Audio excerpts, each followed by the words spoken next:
বিশ্বসেরা হলেও যদি দেশের জন্য কিছু করতে না পারো তবে জন্ম বৃথা।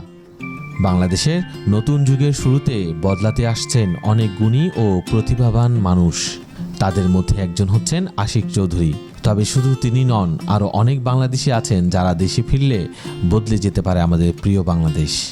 বাংলাদেশের জন্য তাদের অবদান শুধু অনুপ্রেরণার নয়, বরং একটি নতুন স্বপ্নের দিগন্ত উন্মোচন করে। আশিক চৌধুরীর মতো আরও অনেক বিশ্বসেরা সন্তানরা যদি এগিয়ে আসেন, তাহলে অচিরেই বদলে যাবে বাংলাদেশ। মনে আছে সে অমর উক্তি, যাও বিদেশে দক্ষতা অর্জন করো বিশ্বের সর্বোচ্চ পর্যায়ে, কিন্তু ফিরে এসো বিজয়ের বেশে।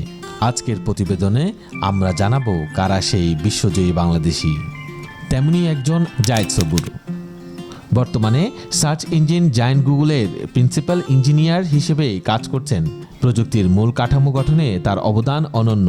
ক্যারিয়ারের শুরুতে নিজ হাতে কোডিং করতেন, কিন্তু এখন তার নেতৃত্বে 60 থেকে 70 জন প্রকৌশলীর একটি নিজস্ব টিম কাজ করে। তার তত্ত্বাবধানে বিভিন্ন টিমের কয়েকশো কর্মী গুরুত্বপূর্ণ প্রকল্পে কাজ করেন। উল্লেখযোগ্যভাবে গুগল অ্যাসিস্ট্যান্ট স্মার্ট ডিসপ্লে তৈরির প্রজেক্টের নেতৃত্বে দিয়েছেন তিনি। বর্তমানে গুগলের কৃত্রিম বুদ্ধিমত্তা AI প্রকল্প জিমিনি মোবাইল অ্যাপ তৈরির ইঞ্জিনিয়ারিং টিমের প্রধান হিসেবে কাজ করছেন বাংলাদেশের গর্ব জায়েদ সবুর।